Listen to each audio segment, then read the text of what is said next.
There's so many friends here that I don't see. Some that I do, and beginning first with you, Richard. You've been a wonderful friend over the years. You and your wife, to me and my wife, you've been, as we say in Swedish, mishpoche. I want to also acknowledge other friends that are here. Pastor Hagee. Pastor Hagee? Ambassador Danon, our UN ambassador who brought ambassadors, and I know there are other ambassadors from the UN and from Israel. Welcome. Equally, I see many friends in the crowd. Malcolm, I see you. And I see old friends. I asked you a question, my dear friend from Minnesota. How come there's so many liberals in Minnesota? I never got an answer. And of course, I see here also, well, I don't see him, but my good friend Mark Levin. Where is Mark? Where is Mark? Where is Mark? Now here's a man who speaks the truth fearlessly, in a straightforward and sort of subtle way. And he is an example of what all of you are, but especially what JNS does, and I want to acknowledge Alex Tremaine, CEO, for the work that you do, to, he said, to counter the conceptia. I said, no, it's not countering the conceptia, it's just to speak the truth. That's what we need. Because there's a reason. Because you cannot build peace and security on lies. If you do so, sooner or later, these lies will crash on the realities of the Middle Eastern realities. You cannot do that. They crash. All these theories that are promoted over the years that are contrary to reality, they don't stand over time. They fall like pieces of an iceberg into the ocean. And very soon nothing is left. So you need a solid foundation. And the only solid foundation is the truth. So I want to encapsulate some truth for you tonight, because I think they explain where we are today. In the founding of the State of Israel, 77 years ago, we faced a fairly united Arab world. It was led by Gamal Abdel Nasser. He promoted the idea of pan-Arabism. He would unite the whole Arab realm under his leadership, under his rule. The source of unity, one of the sources of unity, was to drive Israel, that is to oppose the founding of the State of Israel. That was done by the Egyptian regime before him, to prevent the Jewish state from being established. But once established, it had to be removed.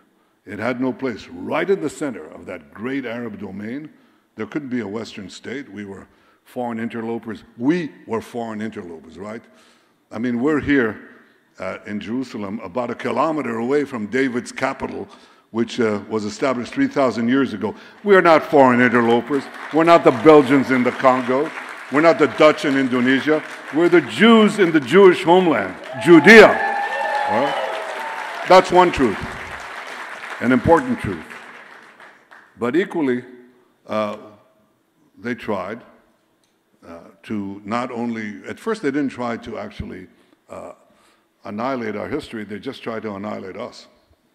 And it wasn't such a big task. We were very small, really on a strip, tiny strip on the edge of the Mediterranean with Jerusalem. We had Hebron, a few thousand years, and very little else. And the idea was you can cut to the sea and finish it off. So they didn't waste time on propaganda. They just organized themselves, having, from our point of view, miraculously defeated them in the War of Independence. They didn't think it was over.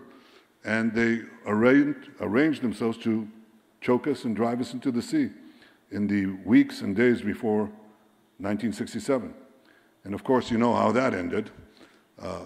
It ended, even though they all said, well, Nasser put his troops into the Sinai, put 100,000 troops in the Sinai. Syria would join him. Hussein, despite our warnings, joined him from right across the street here. And we were about to be finished. But in 6 days, we turned the tables on them. And, of course, we came back to our ancestral homeland in full force. And, by the way, we took the high ground, and we will not leave it.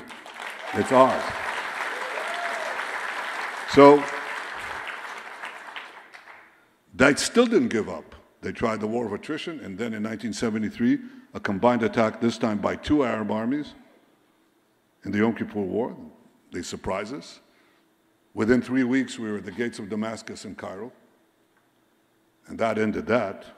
And so that began this whole situation where they attacked us again and again, created a situation where the Arab world began to realize that Israel is here to stay and that they have to make their dues with it. And so we began a process that began first with the peace at Camp David between Begin and Sadat, and later the peace with Jordan that was signed by Yitzhak Rabin and King Hussein. And so what you had is that the Arab world was slowly coming to realize that Israel is a fact that cannot be removed, and they were beginning to make peace with us. We couldn't progress on that peace because one part of the Arab world resolutely remained against us, and that's, who's that?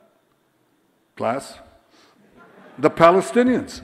The Palestinians clung to the original opposition to Israel, that basically you do not recognize a Jewish state, the Jewish state, in any boundary, in any form.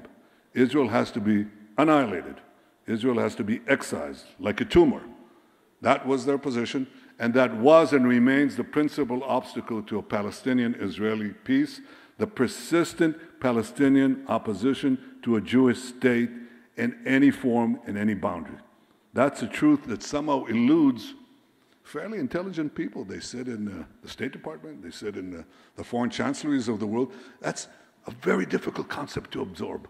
How? I think it's so obvious. They keep saying it. They keep doing it. They keep saying, we want a Palestinian state in our ancestral homeland in order to destroy the Jewish state. They say it. They say it in Ramallah. They say it in Gaza. They teach it in Ramallah to their children. They teach it in Gaza. There's no difference in the textbooks, exactly the same. One pays for slay in Ramallah. The other one says, and operates the ICC and conducts warfare against us, lawfare, and all this by heart. And the other says, no, we have to go straight out, militarily and terror. That's the difference between Hamas and the PA. The Hamas says, you'll destroy Israel by terror and military conquest right away. And the PA says, no, you destroy it politically by driving it through propaganda and lawfare to the 67 boundaries, and then you can do the military thrust because you're a few kilometers from the sea. That's the difference between them. But the persistent refusal of the Palestinian Arabs to recognize a Jewish state in any boundary is the source of this conflict for close to 100 years, actually 100 years and more, from the Mufti in the 20s to today in the 20s, a century later. No difference. One before the establishment of the state, and it didn't change after the establishment of the state. So the idea that you'll create a Palestinian state and that will produce peace, I'm saying this for the ambassadors who are here, all of you know this. The idea is folly, nothing more than folly. We just tried a Palestinian state in Gaza. You saw what that brought, right? So we are absolutely clear on that, but it's important to see what happened in the rest of the Arab world. When, after we had these 2 peace treaties, historic peace treaties with Egypt and with Jordan, these are cold peace treaties because there wasn't really pacification of the population, but between governments. And that still holds, and that's good, because a cold peace is a lot better than a hot war. Okay, that held. It took us another quarter of a century to get the next peace treaty because everybody said the only way you're going to get it is you have to go through the Palestinians. That is, first solve the Palestinian problem, and then you'll get peace with the rest of the Arab world. Remember that? Yeah. Who said John Kerry? 12 points. Yeah, that's pretty good. That's right. He said, it's not going to happen. No, no, no, no. He said it 4 times in the Saban Forum. I wish he said 5. We might get 5 countries. But that's what he said. And that was the regnant assumption. And of course, I didn't think so, because if we had to go through the Palestinians, aside from creating a state that will spell the end of Israel, we knew that the Palestinians would not make peace because they don't want a state next to Israel. They want a state instead of Israel. And so they'll never accept the expansion of peace with other countries because we wouldn't succumb to their diktats. And so I decided to do something different. I decided to go around the Palestinians, and we went directly to the Arab capitals, made 4 peace treaties with 4 Arab states in about 2 months. And so we expanded the circle of peace, but the main thing that you can see here is that the number of Arab states that attacked us, 5, arguably 7 states in 1948, 3 in 1967, 2 in the Yom Kippur War, then 1 in the Lebanon War in 1982, kept declining. And basically the Arab world began to normalize its relations with Israel. And that's the good news. The bad news is that the Arab world was being replaced by another much more potent force that appeared on the horizon, and that force is Iran. Beginning with the Islamic Revolution in Iran in 1979, Iran began to be the potent Islamist force in the Middle East, and basically to replace the Arab world as the engine of attacks against Israel. They were committed to destroy Israel for a simple reason. They're committed, first of all, to conquering the Middle East. And they identified Israel correctly as the only real force that stands in their way locally in the region, because no one else is fighting Iran. The only ones who are willing to fight Iran and are fighting Iran is us. The only ones who are keeping the Middle East in place, as opposed to collapsing before Iranian aggression, is us. If we're not here, the neighboring countries would collapse on the spot. I won't give you details, but there are a lot of details that I could give you. But the ones who don't need the details are the Iranians. They know that very well. So they proceeded to embark on a campaign right from the start that basically targeted Israel, and it's not only to conquer the Middle East, it's for their larger ambition to subjugate all Muslims to their fanatic creed, but also, and that's written in their constitution, but also to export the revolution worldwide. And so their chant right from the start was what? Death to Israel, death to America. Death to Israel, death to America. That's almost a geographic truth. We stand in their way for their larger purposes. So they had to get rid of us. And in order to get rid of us, they designed basically two forms of attack. The first attack was to try to develop over the last 2 decades nuclear weapons. We'll talk about that in a minute.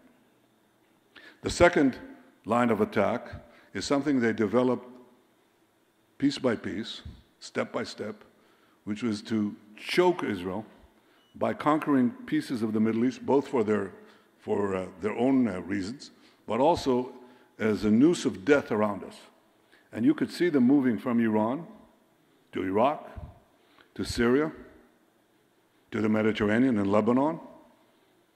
They control Lebanon completely. They control Syria in many ways. They control Iraq. So now they have a continuum right to the sea. And then in the south, in Gaza, Hamas and Islamic Jihad. And then further south, the Houthis. And they have other plans. They would like to conquer the Arabian Peninsula. They would like to topple Jordan. They want to complete the conquest of the Middle East. But what stands in their way? Israel. So if you have this noose of death, tighten the noose. And the plan that they hatched is something that became much clearer to us in the course of the war we've just fought. You know that we were attacked savagely, horribly, in October 7th. I mean, these people are indescribable, actually describable. I mean, Chancellor Scholz, who visited me in the beginning of the war, when he saw the film, the horrors, and visited the sites, he said they're exactly like the Nazis. And I said, no, they're different. Not in intent, not in savagery. But the Nazis tried to hide their crimes, and these people carried GoPro cameras, live. You know, they're ecstatic about the blood they shed, the people they butcher, the women they rape, the men they beheaded, the babies they burned. They're ecstatic about it. So they took 250 and some hostages, of which we recovered so far 197, and 198. And of these, 147 are alive, and the remainder are dead. But we intend to recover the rest. There are up to 24 that are alive. The remainder are dead. We intend to bring back all of them. But the most important thing,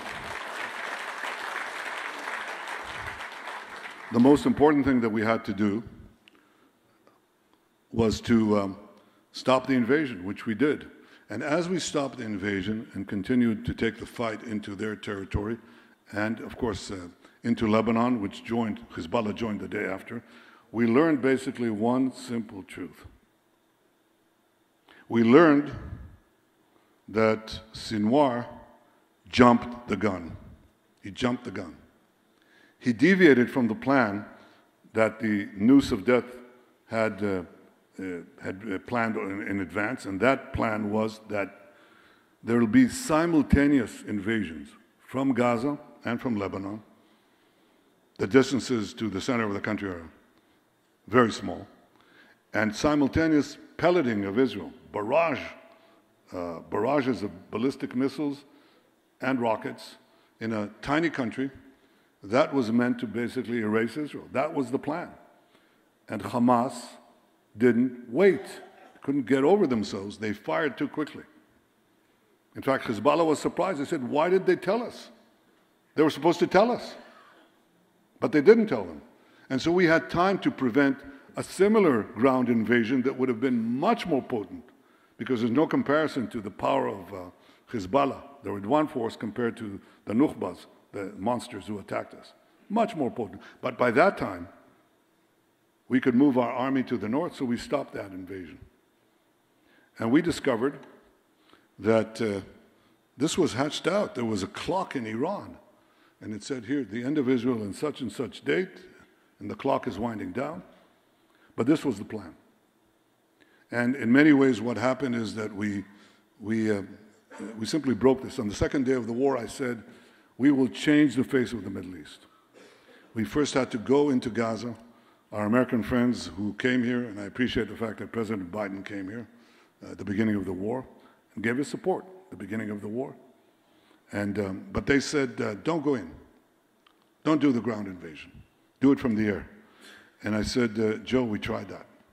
I myself, as the head of the government, authorized 3 attacks, 3 major operations against Hamas terrorists after they attacked us.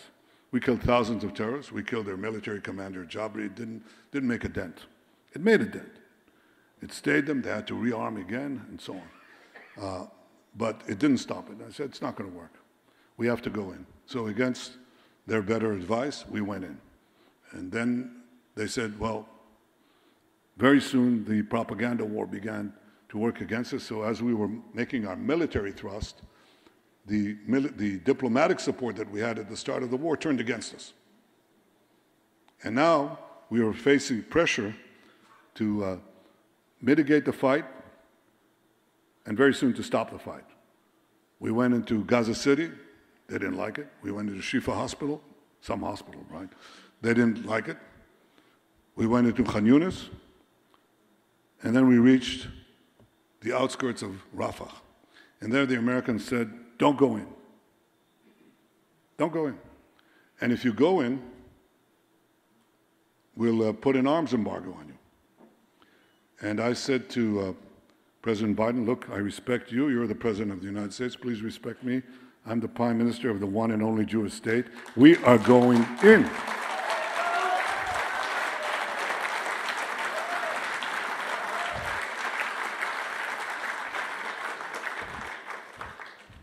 And the Secretary of State Blinken came in a few days later, and he said, the president is serious? I said, I know he's serious. He's going to do it. I know. He's already done it. And he said, so what do you say? I said, Tony, we will fight with our fingernails if we have to. And we did. But we had more than fingernails. I said in the cabinet that the weapons will take care of themselves. We'll fight with what we have. But we will not survive if Israel becomes a vassal state. We are not a vassal state. We're the independent state of the Jewish people, and we will do what we need to do to protect us. So we went into Rafah. The Americans told us that we can't go into Rafah because there'll be thousands of casualties. Some said 20,000 casualties. And anyway, they don't have a place to go. Remember that one?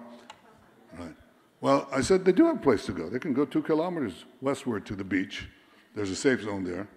And they did. Within 6 days, 1.4 billion people who were congregated in Gaza moved to the beach because we kept moving them out of harm's way.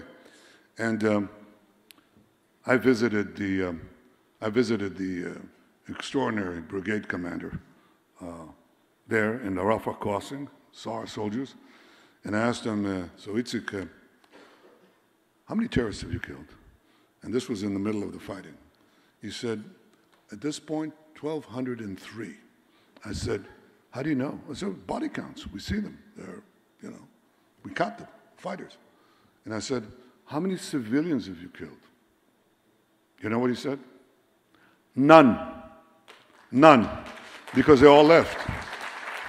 They ended up killing 2,000 terrorists and practically no civilians. In fact, the only civilian deaths that are recorded are in the beginning of the fighting, as far as I know, because we dropped a stray bomb before we actually went in, and it hit an ammunition dump that Hamas had placed among civilians, and 20 terrorists died and 20 civilians died. But in the course of the fighting, the assumptions that were broadcast around the world, untrue, that we would create extraordinary civilian deaths or that they had no place to go, they were proved to be wrong. And now we got the Philadelphia route, and so we surround Gaza. We hold the perimeter inside Gaza, in the Philadelphia corridor. The sea is on the other side, so they can't smuggle weapons now. They can't do anything about that. Having done that, having destroyed most of the battalions, organized battalions of Hamas, they still have remnants. They still fight there, and we still have a job to do. And the only reason we're not doing it in such a short time is because of the hostages. Otherwise, it would be over long ago. But in the course of doing that, what is a battalion? A battalion means there's a Hamas chief, and he says, attack, and 100 people come out of the tunnels and attack. And when you destroy a battalion, 3 people come out, 2 people come out. Unfortunately, a sharpshooter can come out, but there's no organized military structure. So having done that, having removed the threat of invasion from Gaza, or the threat of serious rocketing from Gaza, having also done away with Sinwar, remember him? Remember Def? Remember Ania? Having gotten rid of them, we turn north.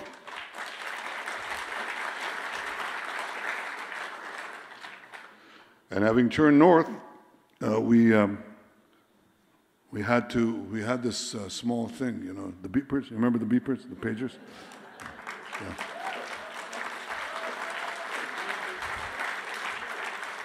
So we had a little debate, should we use the beepers? And some of the people said, we have to tell the Americans. I said, no. And we didn't, because,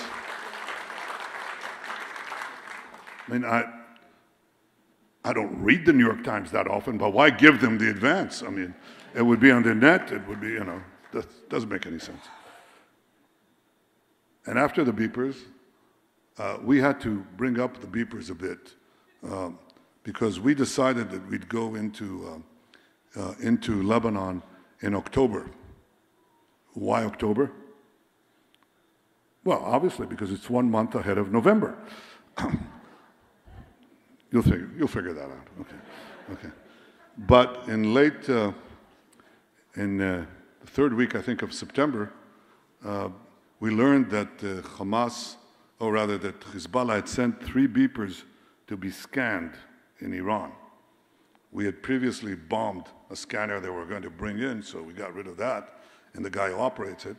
But now they had these, and you know, they have this minuscule amount of TNT, and when the Mossad guy showed it to me a few months earlier, he's giving me an update how many we've got inside, and I say, well, is that really going to do the job? I mean, how much TNT do you have there? And so he says, I don't know, nanograms, something like that. I said, what is that going to do? It's not going to do anything. He said, oh, no, it'll do it. Give me that. I take the beeper, and I throw it on the wood paneling in my office, and it dented it. And I said, okay, go ahead. So now we're all set to go. But now it turns out that they're scanning this. And I learned it, and I was crazy. I said, what? Why didn't you tell me this? Well, it happened a few days ago. Well, how long does it take him to do this? It could take a day. I said, well, we have to do it right away. So we did it, and that meant that we brought up the shock and awe, the beginning of the great campaign in Lebanon. We brought it up about 3 weeks while the army was supposed to prepare in those 3 weeks the war, right? And they didn't have time. So now we said, okay, having done that, why don't you prepare a war? And they did. And they came back a few days later, and they gave me 3 options. One is do nothing, wait, see what the beepers do.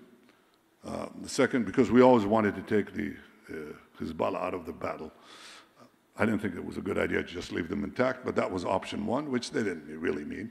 Option 2 was conquer Bulgaria, something like that, you know, an impossible task. That's the way they do these things. And option 3 was sort of a mixture of command posts here, command posts there. And I said, well, let's have option 4.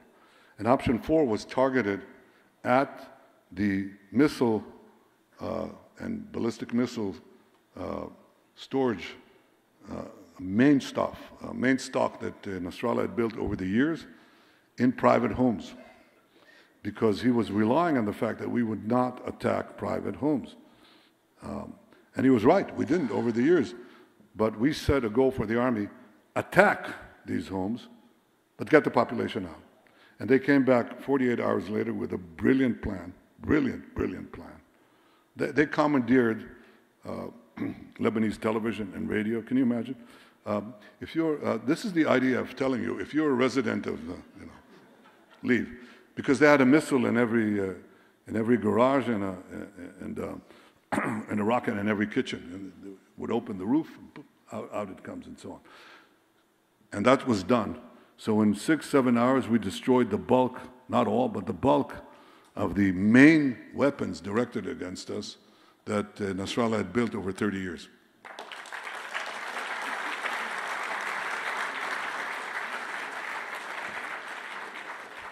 Now, in the course of those weeks, we had targeted and killed many of the Hezbollah's commanders, military commanders. But there was still one person there, and he was running the war independently. He was doing it quite well, I have to say. And that was Nasrallah himself. So we knew where he was. And the question was, do we hit him or not? And that wasn't a simple answer, because he was the number 2 in the Iranian Axis. He was the second most admired Shiite leader in the Shiite world. He was the beloved son of Khamenei. You know, he treated him like his son. And what does that mean? Could it possibly drive a war? Could it possibly, could it bring Hezbollah into the war? That's a legitimate question. So when we discussed, and I had received some information, I had received a big thicket of intelligence report, and I read it, and it was about Nasrallah, and I read it again, 80 pages. I read it first, I read it again, and I said he has to go. I was particularly impressed. Well, he didn't go just yet. Wait. I was particularly impressed by the fact that not only was he a capable leader, but also that his relationship with Iran was somewhat different from what I thought. I would say he manipulated Iran much more than Iran manipulated him. He influenced Iran much more than Iran influenced him. And when I read this report, I came to the clear conclusion that he was the axis of the axis. And if we remove him, the axis would break. And so we went into a debate in the cabinet. Do we take him out or not? And there were two things that were brought up. One, we have to tell the Americans. That again? I said, no, we're not going to do that. And the second was, well, you have to really think seriously about the consequences. I mean, Iran has a lot of ballistic missiles. A ballistic missile, something from where I'm standing right up to that wall. It's like a bus full of tons of TNT. And you have many hundreds of these, and they would fall in Israel, and they would do serious damage. So you couldn't quite dismiss that. And then the question was, do you do it or you don't do it? Well, I stopped. The cabinet meeting went on for quite some time. Cabinet was split, not half and half. Most wanted to do it, but some didn't. And the senior echelon was hesitant. I could see that. So I called the then Minister of Defense and then Chief of Staff to a separate room, and I said, look, the American thing is out of the question. At best, we could tell them, when the planes are en route, give them the courtesy, but we're not going to tell them. But I want to think about what you're saying, and I'll come back to you. And there was a real sigh of relief there, because, I'm going to the States to give a speech at the UN. I was a few hours away from giving a speech. So I'll stay in the UN. By that time, we had intel that Nasrallah would probably leave to another place, which we didn't have access. So that would solve that dilemma. What I think they didn't know is that I have what is called an Air Force One. It's really Air Force -1. It's kind of dilapidated, but it's very serviceable because it has a bed and it has a secure line. So I slept for a couple of hours, 2 hours, got up, opened the phone, and called the chiefs in, and I said, okay, I've made a decision, we're going to take him out. And I asked that you convene the cabinet on a phone line when I get to New York. Got to New York, went to the Regency Hotel. I mean, I'm sure there have been many important conversations in the Regency Hotel, but I don't think there was anything like this. And we had a cabinet meeting in the Regency Hotel and decided on the attack. I still had to write my speech, which I do. What a bore. So I spent the night writing the speech, but also taking 2 other phones to make sure that the planes take off, that the logistics were okay. And went to give the speech. And right after the speech, I was meeting some Israeli journalists. I don't do that very often. And there's no point. And my military secretary came in and gave me a note with one word, Butsa, done.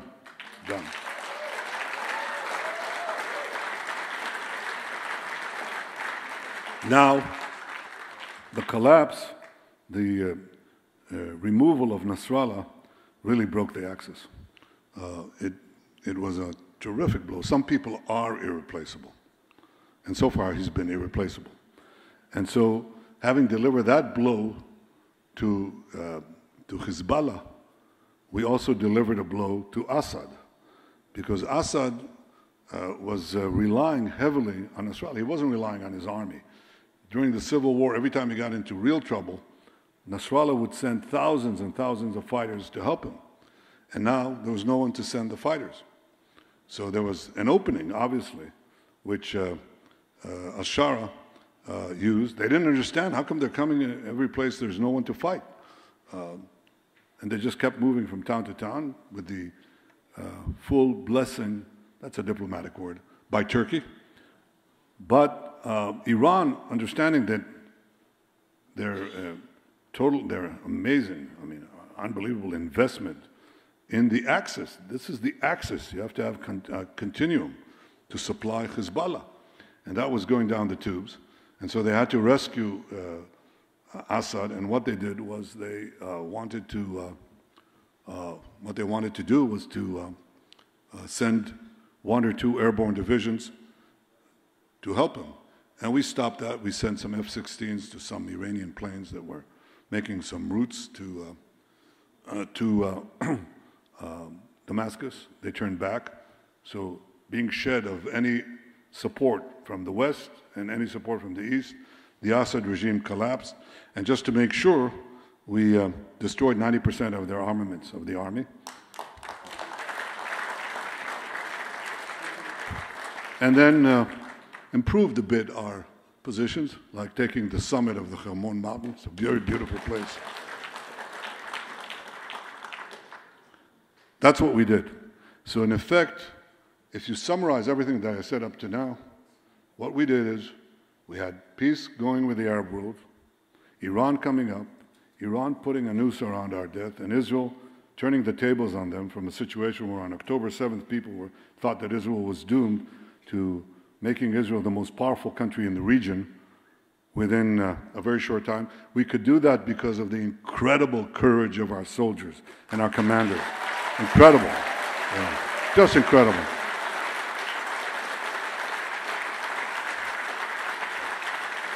I mean, they're really the lions of Judah. I mean, they really fight.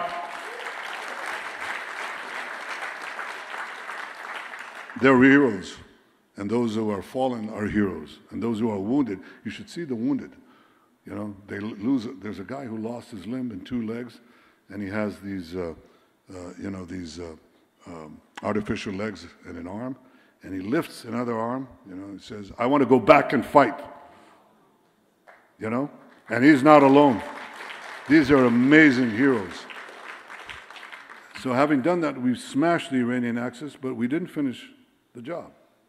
Remember, there's still more to be done. We have to finish the war in Gaza, get our hostages back, and destroy Hamas. Hamas will not be there. And we're not going to put the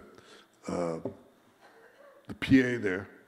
Why replace one regime that is sworn to our destruction with another regime that is sworn to our destruction? We won't do that. I can say that Israel, in any case, will control the area militarily. We're not going to succumb to any pressure not to do that. And I very much welcome President Trump's plan to allow the voluntary relocation of Gazans who want to leave. And believe me, many of them want to leave. So what's left? Well, quite a few things and many opportunities. But obviously they'll all go down the tube if Iran gets nuclear weapons. The reason Iran doesn't have nuclear weapons is because successive governments under my prime ministership have led successive actions, which I won't discuss here with the same, forgive me, with the same detail over the years. And that set them back about 10 years from where they thought they'd be. 10 years ago, they already thought they'd have a nuclear arsenal. They don't. But we delayed them, but we didn't stop them. So they moved very far on enrichment. They're trying to move on weaponry. And the question is now what to do. Happily, we have a president in Washington who's committed, as he says, and as he said to me many times, including just recently, we can't allow Iran to have nuclear weapons. And I said, I absolutely believe that, devoted a good chunk of my life to prevent that. But there are 2 ways to do it. One is to get a deal that would that would prevent them from doing that by dismantling their nuclear infrastructure. You have to dismantle their nuclear infrastructure. And that means not that they will not enrich uranium, but that they will not have the capacity to enrich uranium, which means you destroy the centrifuges, you remove, of course, the nuclear material that is already enriched, and there are a few other things that you have to do, but that's the crux of it. The real deal that works is a deal which removes Iran's capacity to enrich uranium for nuclear weapons. By the way, the only reasons you enrich uranium is to have nuclear weapons. There are dozens and dozens of countries who have civilian nuclear programs, and they don't enrich uranium. So Iran is constantly thinking, well, we have to find a reason why we're putting these things in bunkers under mountains, maybe for radioisotopes, right, for medicine, or for nuclear submarines. Give me a break. They enrich uranium for one reason and one reason only, and that's to make nuclear weapons, which they intend to use to destroy my country and threaten America. Once they have the weapons of delivery, ballistic missiles, ICBMs, intercontinental ballistic missiles, they will threaten every city in the United States. That is a palpable danger to Israel and to the free world, and it must be prevented. The way to prevent it is to dismantle all the infrastructure of Iran's nuclear program. That is the deal we could live with. Anything short of that could bring you the opposite result. Because Iran will say, all right, I won't enrich. Wait, run out the clock. Wait for another president. Do it again. That's unacceptable. Equally, I think we should bring in the ballistic missiles, the prevention of the development of ballistic missiles into the deal. I think these are the two requirements. I said to President Trump that I hope that this is what the negotiators will do. We're in close contact with the United States. But I said one way or the other, Iran will not have nuclear weapons.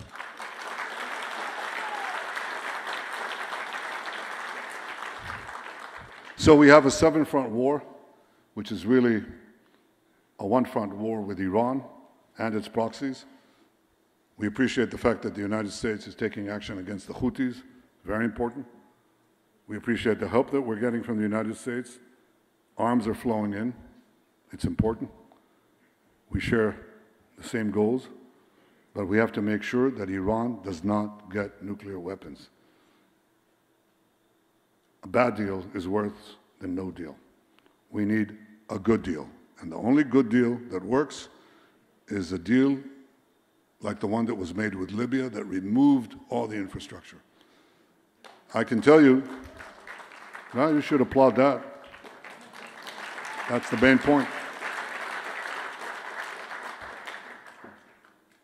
We have another front. It's called the deep state. You heard about that? No, you're talking about the deep state in America. It's very shallow. It's a puddle. Ours is ocean deep, even though somebody said it's a deep shtetl, but it's a deep state. It's a deep state. It's very deep. It threatens democracy. It abrogates the rights of citizens to choose their government that will make its own decisions, its own appointments. That has to be obviously resolved. But we have to understand that there's another threat on the horizon, and with this I'll finish because I think it relates to what JNS is doing and doing so ably, and that is puncture the lies. The lies are disseminated in America by a campaign, a systemic campaign, that is funded, organized by governments, by NGOs, that are funded also by very wealthy individuals. There's a lot of tourists in America. Yeah, a lot of tourists. There's a lot of tourists in Israel too. So what do? They pay influencers. They use the social media in a very systemic way to attack the supporters of Israel. And I'm not talking about only the supporters of Israel on the left. I'm talking about the supporters of Israel on the right. And that is a palpable threat to our future. We do not ask others to fight for us. We don't ask for boots on the ground. But we ask for that support. That support means that the UN Security Council does not make binding resolutions against Israel. It means that Israel is not sanctioned, is not choked by the international community. And that support is being threatened by the systemic public opinion campaign. And if there's one thing that has to be done is to fight back. That's what we do. We have to fight back. And you fight back with the truth. So I ask you to continue to fight for the truth. All of you do it in one way or the other. You should do it, well, you should do more, and more. Because we've learned in the long history of our people that if somebody says that they want to kill you, believe them. And these people who want to kill us enjoy the support now of young Americans who support our killers and our rapists and our would-be destroyers more than equally as much as they support us. That has to be reversed. As fast as it came up, it can go down. But like in anything in anti-Semitism, people respect you only if you stand up for yourself. And the main thing is not to cower before our enemies here, not to cower before lies that are spread here and there, not to cower, to stand up and fight back. That's my message to you. Thank you very much. Thank you all. Thank you.